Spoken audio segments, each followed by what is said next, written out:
Hello, I'm Gurusha and welcome to the part 2 video of economic order and quantity. If you have not yet watched the first part, that is the part 1 video of economic order and quantity, then there is a link in the description box below. Please watch it that first and then watch this. Or the other way of accessing the video is by clicking on the link that appears on the top. Okay, without wasting any more time, let me go into the topic. As I said before, in this video, we are going to calculate economic ordering quantity in Excel along with an example. Let's look at the example first. There is a retail company that sells cycles to their clients on a regular basis. Okay? And they sell around 600 cycles per year. Hence, their annual consumption or the demand rate is 600. Is that clear?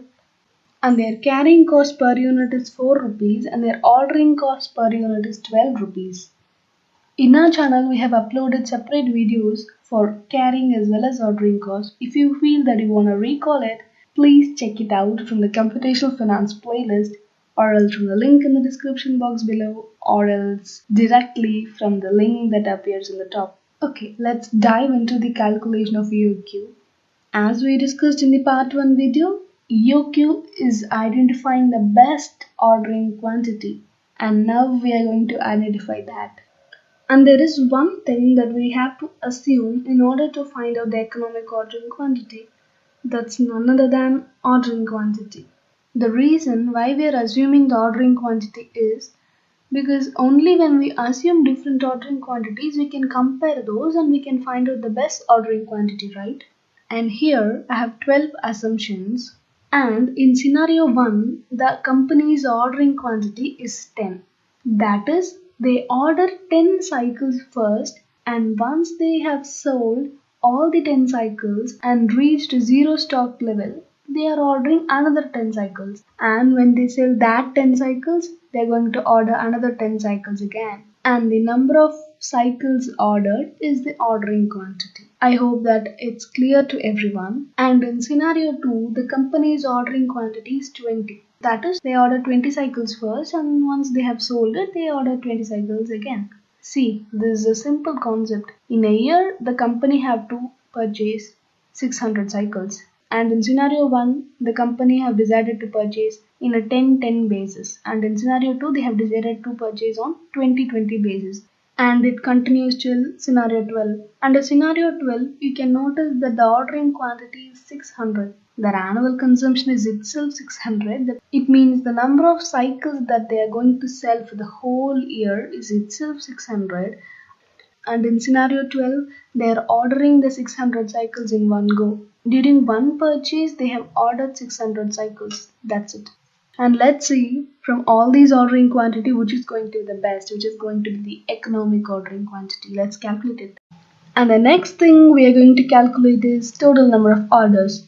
And it's nothing but annual consumption divided by order quantity. So in Excel, that's equal to annual consumption 600 divided by order quantity 10 in this case, and drag it till the end. Now let me tell you what does total number of orders mean.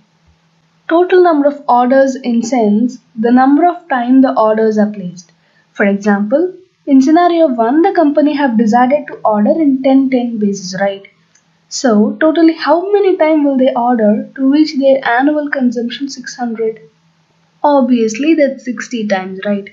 Only when they order 60 times they reach their annual consumption 600. But in scenario 12 it's just one time, because there the ordering quantity is 600 and here the ordering quantity is 10. As they have decided to order 600 cycles in one go, the total number of orders there is only one.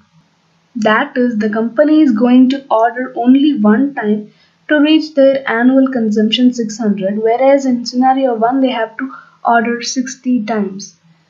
I hope that's clear. And the reason why we calculate total number of orders is because it's one of the parameters for calculating the total ordering cost, and that's why we calculate. And the next thing we are going to calculate is total ordering cost.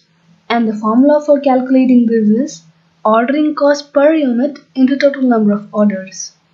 The ordering cost per unit is 12 rupees, so equal to 12 into the total number of orders, 60, that is 60 in this case, yeah, and drag it till the end. Yeah, then the next thing we are going to calculate is total carrying cost. And what's the formula for calculating total carrying cost? Can anyone guess it? Okay, let me guess it based on the formula of total ordering cost. The total ordering cost is equal to ordering cost per unit into total number of orders, right? So total carrying cost would be carrying cost per unit into total number of orders. Many of you may think that I'm right, but I'm actually not. The actual formula for calculating is the carrying cost per unit into average order quantity. As the ordering cost is entirely based on number of orders we make, the total number of orders had been considered in the calculation of total ordering cost. But as carrying cost is mainly concerned with maintaining the products we received from orders, the ordering quantity had been considered in the calculation of total carrying cost. Yeah, of course, I can feel somewhere some genius slightly raising his or her hand, asking me why did we consider average ordering quantity instead of ordering quantity, right?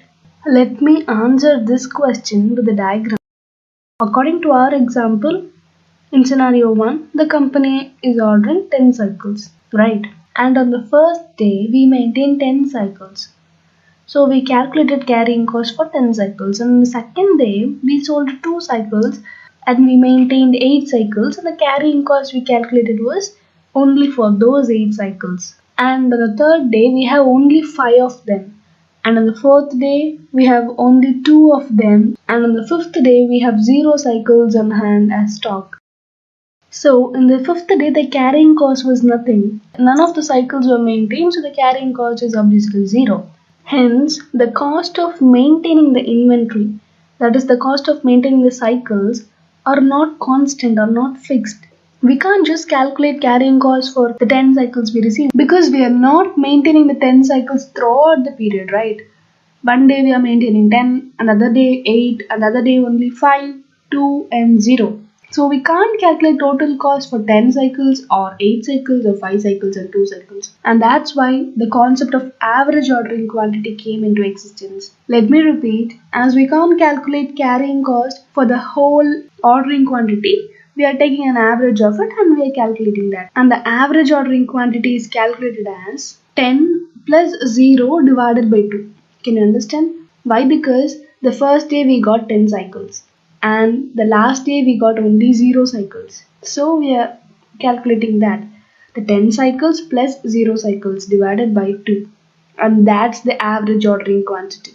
And in Excel that's nothing but equal to ordering quantity plus 0 divided by 2. And drag it till the end. Yeah, once we have the values of average ordering quantity, we can calculate total carrying cost. Total carrying cost is nothing but carrying cost per unit 4 into the average ordering quantity 5. So the total carrying cost is 20 and drag it till the end again. And finally, we're going to calculate total cost. That is nothing but total ordering cost plus total carrying cost equal to total ordering cost 720 plus total carrying cost 20, that's 740, and drag it till the end. And now it's time to find out the least amount from the total cost field. The first is 740 and second is 400, the third is 300, 260, 244. Oh my god, it's getting decreased. After 240, it's getting to 272. It's again increasing. So 240 is the point where the total cost is minimum. Compared to all these total cost, 240 is the minimum. And that scenario is the perfect scenario. Yeah, and what about ordering quantity? It's 60. Then 60 is our economic ordering quantity. If we order 60 cycles per batch, it will be perfect and the total cost is getting minimized. Let me repeat it again. If we order on a 60-60 basis, the total ordering cost as well as the total carrying cost is getting minimized, and that's why the total cost is minimized there. In this case, we have only 12 scenarios, so we calculated manually. like hovering over the total cost and finding out which is lesser than the other, right? And if the data is huge, we can easily find out with the help of a formula called min, that is minimum. Let's try it out with this scenario itself. Yeah, let's enter equal to min, open bracket, select all the cells from which we want to find the minimum, close the bracket and press enter. As we got 240 as, and it's one of the ways to find out the minimum. We also have a formula for calculating the EOQ, and it's nothing but 2 into annual consumption into ordering cost per unit divided by carrying cost per unit. And here equal to 2 into open bracket annual consumption 600 into ordering cost per unit 12 close bracket divided by carrying cost per unit 4. Yeah, we have got an answer, but we have to take square root of it. Equal to SQRT, that is the formula for calculating square root, equal to SQRT, this value. Yeah, we got the same 60, right? That is the economic ordering quantity. We can calculate economic ordering quantity with both the methods, and that's